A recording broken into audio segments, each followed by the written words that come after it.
Hello everyone and welcome back to TowerGate. It is day 166. Friday! Yes, that's right. It's Fun Friday. Today I'll try, on Friday I try not to get angry. I try to be a little happier and have a little bit more fun with some of the news that we cover here on TowerGate. So I'll try not to get angry, but you know how that goes.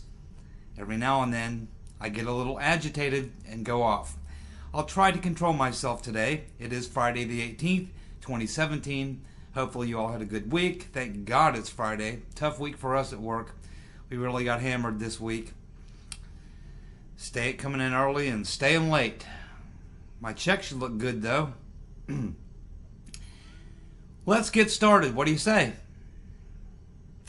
A federal grand jury has indicted Imran Awan and his wife, Hina Alvi, of 4 counts of conspiracy. Now, these charges deal mostly with bank fraud, and there's some specific things that he did regarding the bank fraud. Of course, we know that he falsified the financial documents, so he falsified financial information. And if you remember, he also used that voice changer to call up someone at the bank and pretend to be his wife, using his little voice changing machine, which he probably got from some of Debbie Do Anything for Hillary Wasserman Schultz's intel buddies, would be my guess. Those devices are not things you can go buy at Radio Shack, are they? No, they are not. They're typically used by intelligence agencies, the FBI, police, and things like that, to conduct various operations, most of them illegal. So a lot of what he's being charged with has to do with the bank fraud, and but also we're learning that he was also massively overbilling his clients, which at this point would be these Democratic members of Congress, Debbie Wasserman Schultz. And keep in mind, we're talking about taxpayer money allocated to these Democrats to run their congressional operations out of Washington. So he's essentially defrauded the taxpayers. With some help from Debbie Wasserman Schultz. Whether or not there's any kickbacks involved, I guess we'll just have to find out. But usually when you have an operation like this, there's some kickback money going somewhere. But it also appears that Imran Awan was also massively overbilling these Democrats, Debbie Wasserman Schultz, for equipment that he was buying, computer gear. Buying the computer gear and then charging these Democrats and Debbie Blabbermouth Wasserman Schultz way more than what the items actually cost. So he was, pocketing a lot of money on the side there. It also appears that a lot of equipment that he was buying, claiming it was for, to be used for these clients of his, he was actually using that equipment for himself. He might have even had his garage full of stuff, selling stuff out of his garage. I mean, who knows? This guy was running quite the operation. Imran Awan probably has a lot of information also, because we know that he had an off-site server where he was sending lots of data from these Democratic congressmen and other people. So maybe this is why he was able to loot them so badly. Maybe he had information and they knew it. Maybe this is how they silenced him. I don't know. Usually they just arrange for someone like this to have an accident. But maybe he's entwined with Pakistani intelligence. Who knows the real backstory behind Imran Awan. But there's a lot of things going on here that are not readily obvious at the surface. And you can only imagine, if you have an imagination like mine, what may really be going on here. And of course, as we know, the Clintons wasted no time in sending over one of their high-priced attorneys from a firm that represents people like the Clintons and the Clintons themselves, actually. So they had their people, their lawyers, get Mr. Awan out of jail. My guess is they wanted to find out what he knows and what he's got. As far as what he may have on hard drives, what he may have sent and this type of thing. Whether or not Mr. Awan would come clean with these attorneys, I don't know. If he's got information, it could be what saves his neck. He could actually use that to say, yeah, well, if you don't get me off, I might just have to cut a deal. So he might be playing hardball. Either way you look at it, I will be very, very surprised to see Mr. Awan make it to trial. I really will. I fully expect Mr. Awan to have an accident or something. I find it it'll be amazing if this guy actually lives to go through the legal process. I just think he knows too much. He's done too much. There's a lot going on here. But we'll see. We'll see how it plays out. But he's being taken very good care of by the Clintons' lawyers and some of their friends. Man, I'll tell you what, if I'm Imran Awan, I'd rather be in jail than being protected by the Clintons. Especially when you're up to your eyeballs in some stuff that you probably shouldn't be involved in. So we'll see how it turns out for Mr. Awan. But a federal grand jury has gone ahead and indicted him on 4 counts dealing with bank fraud and other types of fraud. So we'll see how that turns out.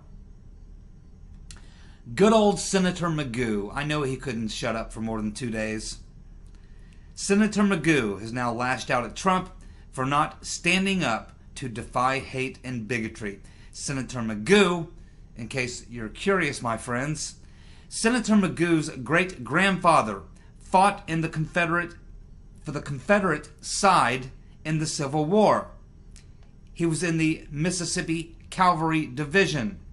Mr. Magoo's great-grandfather served under General Nathan Bedford Forrest. General Forrest was a slave owner and a slave trader and was known as the first Grand Wizard of the Ku Klux Klan. General Forrest, was literally a founding father of the KKK. There you go, Senator Magoo. Quite the lineage. Good old Senator Magoo. I knew he couldn't shut up for more than 2 days. What a disgrace. His great-grandfather serving under the general who was the founder of the KKK. Which reminds me, I mentioned to you the other day that Bill and Hillary as well, always referred to Senator KKK Robert KKK Byrd, as a mentor. He too was a grand wizard of the KKK. Not one of the founding fathers, but certainly a grand wizard of the KKK. Bill Clinton spoke at his eulogy and even talked about the fact that he was a grand wizard in the KKK. He surely did. Of course, he was making excuses for him. He was saying, well, back when Bob was running for election in Virginia, he wanted to do good things for the folks back in Virginia, but he knew he couldn't get elected unless he was associated with the KKK. So that's why he had to pretend to be. Yeah, he had to pretend to be. So much so that he had to actually be the Grand Wizard. But it should also be noted that Bill Clinton also, another man he claims was one of his mentors, was William Fulbright, a staunch segregationalist.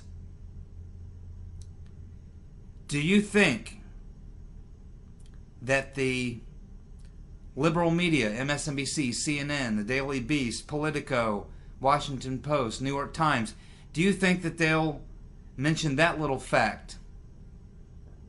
Do you know how many streets and buildings are named after Robert KKK Byrd and Mr. Fulbright?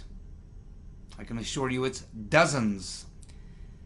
Can we expect to hear Democrats in the liberal media, Democratic politicians, particularly in Virginia, who will be calling to change the names of these buildings and streets that have been named after KKK Byrd and Mr. Fulbright?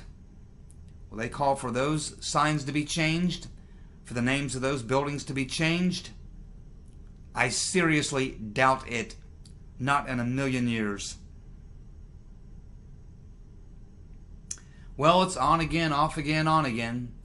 We now are learning again that Glenn Simpson of GPS Fusion has finally agreed again to be interviewed later this month by the Senate Judiciary Committee. I guess they'll have to come back from vacation to do that, because essentially they're on vacation. Later this month would be September, or would be August. They're not really scheduled back until the day after Labor Day, usually the first business day after Labor Day. But a lot of times they go ahead and take the rest of the week off, and they don't schedule anything for another week after that, so they can turn their 4-week vacation into a 6-week vacation. Not that they do anything anyway, except for make a mess of things, because as I told you in a couple of videos ago, the only thing that they produce is lies, war, and debt. It's called bad government. Big old bad government. The bigger it is, the worse it is. The unfortunate thing about this hearing with Glenn Simpson, apparently that's been worked out with his attorneys, is two things essentially. They are not to ask him who the donor was, who paid for the dossier, the Democratic donor, and he wants a closed session. I don't like these closed sessions. Why do they get closed sessions? There's nothing that they should be asked that could not be asked in front of an open hearing. I mean, is Mr. Glenn Simpson involved in American intelligence? Does he know something about troop movements, missile placements, war plans? No. He's a hack. He's a journalist hack. He writes fake news stories for his clients to persuade people to think whatever they want, his clients want them to think. That's what he is. That's what he does. This guy doesn't have anything going on with intelligence. And the people that he deals with are rogue. They're rogues. Christopher Steele's rogue. What I want to know is, did Glenn Simpson of Fusion GPS have any relationship? Did he know Comey? Did he have any relationship with him or the FBI? How about Mr. Brennan at the CIA? Those would be questions that I hope are asked. A lot of times what happens in these phony hearings is they simply don't ask the right questions. And I don't like these closed sessions. There's no reason for this to be a closed session. Why they're negotiating with this man, I do not know. He certainly won't get that kind of treatment in the civil suit, but he's trying to get out of that. He's trying to get out of testifying in the civil suit that's being brought against him by Mr. Gubarev. I mean, he doesn't have to testify. It's a civil court hearing. He can choose not to testify at all, which is probably what he'll do. And of course, we know he's fighting that. But we'll just have to see how that all turns out with Glenn Simpson. But, it is Charles Grassley, and he is halfway honest. So maybe something will come out of this. I don't know, but I don't like these closed sessions. A lot of times we do get information that comes out of the closed sessions, but it's usually way down the road in a final report, and it's usually, it's never the straight truth. It's never the straight truth. It's what we always get from the government. Some truth wrapped in lies. Truth wrapped in lies. That's as close as you'll ever get. I reported to you yesterday that Dana Rohrabacher had gone to meet with Julian Assange. And Julian Assange had tweeted out that he is fully prepared to present the hard evidence, the documents, in open hearings to the Congress. Mr. Rohrabacher wants to make sure that we get history correct, because right now everyone believes Russia hacked the elections and the DNC. Mr. Rohrabacher wants to correct the record for posterity. Julian Assange wants to clear his name in WikiLeaks as being associated with the Russians or having anything to do with hacking the election. Problem is, Julian Assange is under house arrest. That has largely to do with America. The United States said, okay, we forget about Assange. We don't care anymore, let him go. His charges will be dropped. He would be a free man. He would like to come to the U.S. with his documentation and present his evidence and make his case. Unfortunately, he can't while he's under the current legal restrictions. So it appears that what Dana Rohrabacher is talking about now is that he's had his meeting with Assange. He's pretty convinced that Assange can produce the evidence, which will correct the record for posterity. So now it looks like Mr. Rohrabacher is going to be scheduling an appointment to speak with the president. And he's going to let the president know that, hey, you want to clean up the Russian mess? You want to get the truth out? There's the man right there that can do it. He can bring the documentation. He can bring the evidence. He can make the case and prove the truth that Russia had nothing to do with hacking the DNC or leaking the emails to WikiLeaks. But, Mr. President, what you're going to have to do is you're going to have to pardon him or drop the charges or take whatever legal action is necessary to allow him to be able to make the trip without being in legal jeopardy. You're going to have to clean up those problems. So essentially what Julian Assange is saying, he's saying, hey, I can correct the record, I can clean up this mess, I can get this Russian 400-pound gorilla off your back, Mr. President, but you got to throw me a bone. You got to do something so I can be free and get out of this embassy and go on with my life. Trump will get a lot of pushback from the intel community. He'll get a lot of pushback from members of Congress of both parties. He'll certainly take a beating in the media, but a lot of people, including a lot of progressives, Democrats, would love him for doing it. It's a very, very difficult decision, but Trump, he's a little crazy, and he would love to get the truth out, and he loves to tweak people. He loves the controversy. He surely does. So I would not want to put a single penny on that, whether or not he will somehow work with Assange. I certainly hope he does. It's very tough politically to do, but Donald Trump's amazing. He continues to surprise me over and over again. So like I said, I wouldn't bet a penny on whether or not he is going to cooperate or not. I certainly hope he does, though. And we also have Kim.com coming out in a tweet and saying, hey, you know, I've communicated with Julian. He's got the evidence. And Kim.com also has the evidence, both of them. They can produce the evidence. But both of them have an issue, legal issues, with being able to come to the U.S. So anyway, we will see exactly how this plays out. And I think if Mr. Rohrabacher can get a personal meeting with Trump, obviously they're going to try to make sure that never happens. People around him will try to make sure that Mr. Rohrabacher never gets within a mile of Trump with this particular story and this particular line of question and reasoning he's going to offer Trump. But he's certainly going to give it a good try, and we'll see if he actually gets a meeting with the president and what the president decides to do. Certainly to correct the historical record, it needs to happen. The issues with Julian Assange are, you know, I mean, you can say what you want. I mean, he's a publisher, and he's no different to me than any other journalist. And the fact that he's published things that are very harmful to the deep state, I understand that they're butthurt, and I understand Trump will take a lot of heat from them, including his current CIA and FBI people will probably not favor him letting Assange off the hook. But Trump, he may surprise us all. Let's just see what he does. Well, I told you about a Democrat committing suicide yesterday. Well, now it's 2 Democrats 2 days in a row committing political suicide. Boy, oh boy. Democrat, state senator from Missouri, Maria Chappell Nadal, calls for Trump's assassination and says she will not step down.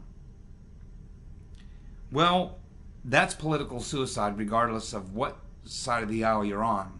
Coming out and calling for the assassination of a president is one thing, but if you're an elected official and you're coming out and calling for the assassination of a president, I can assure you that if she has not already, she certainly will be in very short order getting a visit from the Secret Service. These are some nasty people. When you make threats against the president, they will definitely come and knocking at your door. And they are not very friendly. Having known someone who's had an experience with them, they rough you up pretty good. They put the fear of God in you, that's for sure. You notice we haven't heard anything from Johnny Depp or Madonna since they got their little visit from the Secret Service. They've been quiet as mice. Haven't heard a peep out of them. So Missouri State Senator, Democrat Maria Chappell Nadal, your political career is over, and it should be.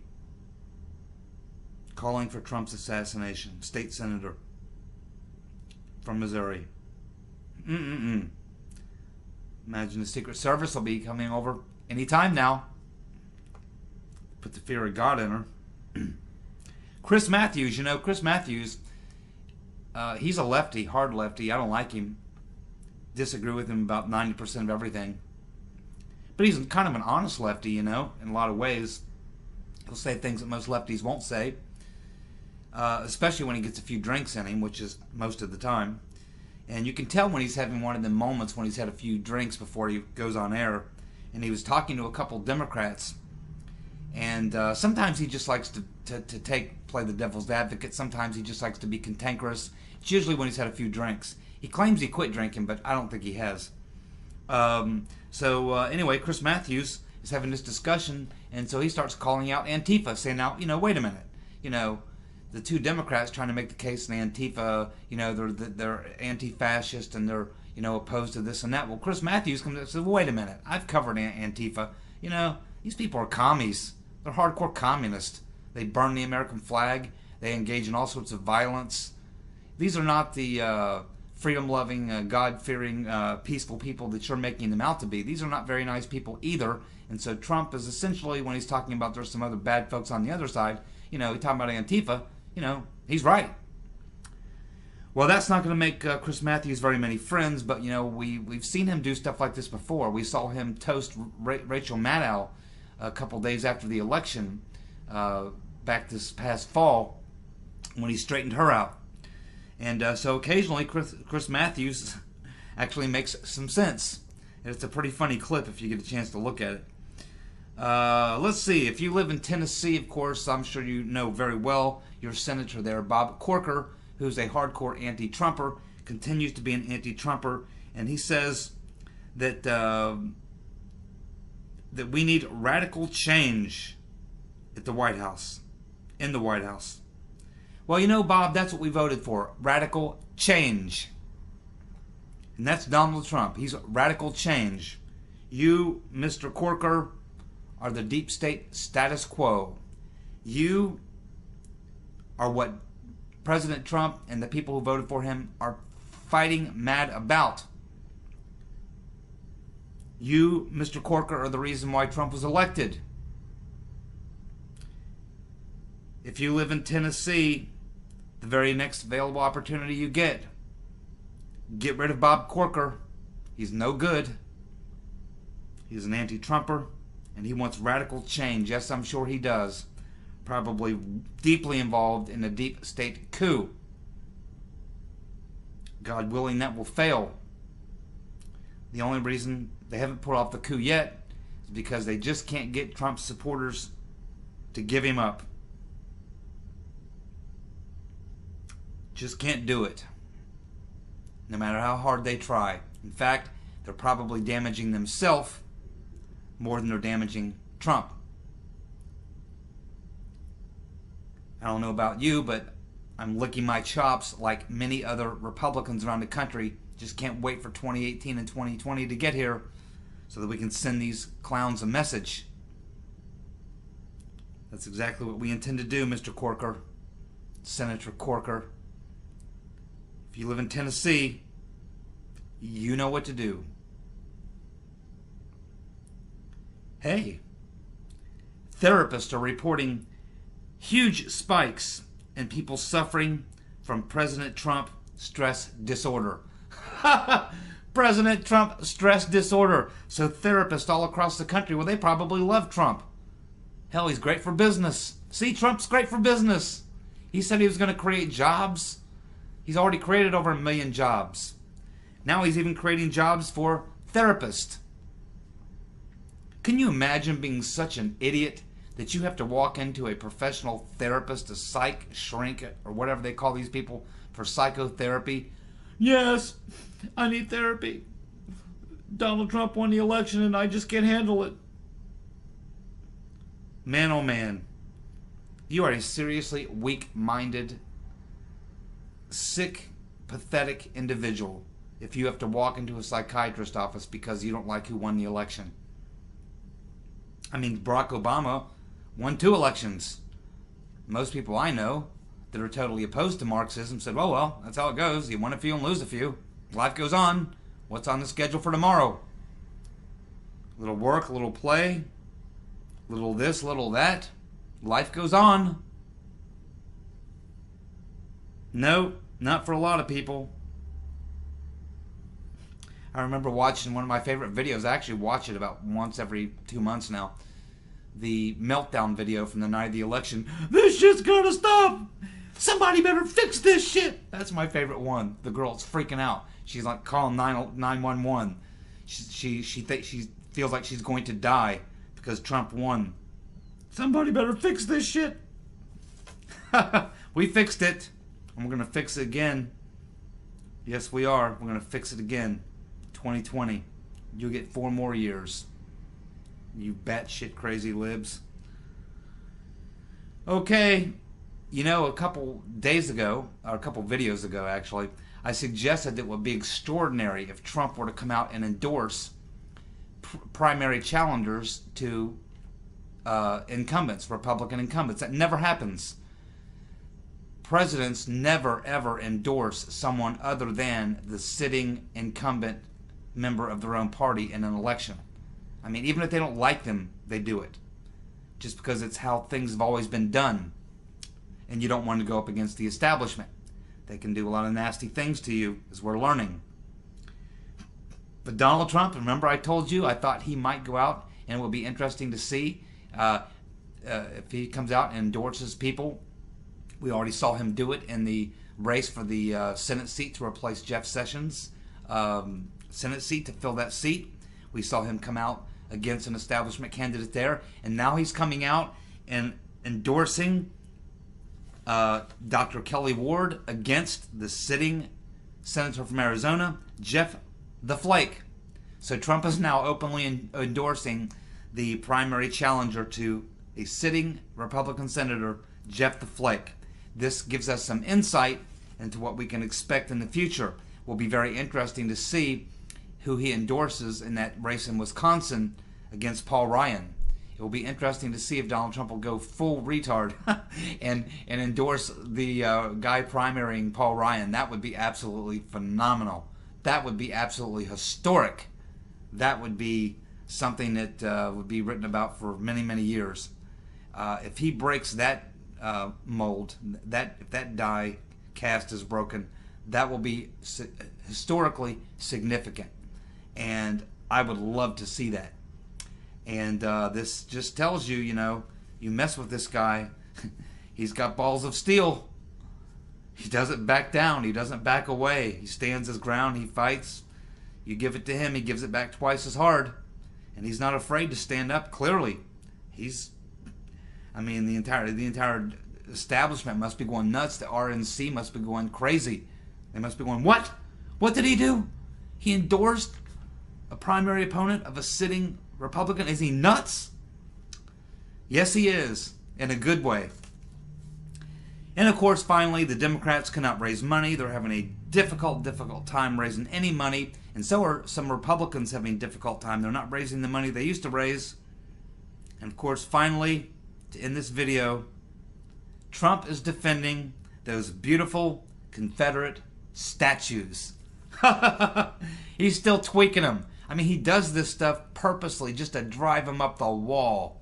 He loves it. This guy loves this stuff, and so do I. It's not only is it entertaining, it's just refreshing to see someone who can send the left into such hissy fits. It's absolutely amazing. What an extraordinary time to be alive. And I support Donald Trump 100%. It's exactly what I would do if I were him. I don't know if I would have the stones to do this, to do what he does. But he's certainly doing it, man. You got to admire him for that. I just hope he survives it all. Taking on the deep state and the whole caboodle. My goodness. Extraordinary times we live in. Well, my friends, that is TowerGate, day 166. Friday, August the 18th, 2017. Thank you so much for tuning in, sharing my videos, giving me thumbs up. Love reading your comments. We'll wait and see what shoe drops, and I'll be back for my Saturday evening video. I'll try to get that uploaded earlier if I can. Always a lot to do on Saturdays, but I'm going to try to do the video earlier. My Saturday and Sunday videos, I'm going to try to do them earlier in the morning. If I can. So anyway, thank you for tuning in, and I'll be back with you on Saturday evening. You guys enjoy your Friday night. Have fun. See you. Bye.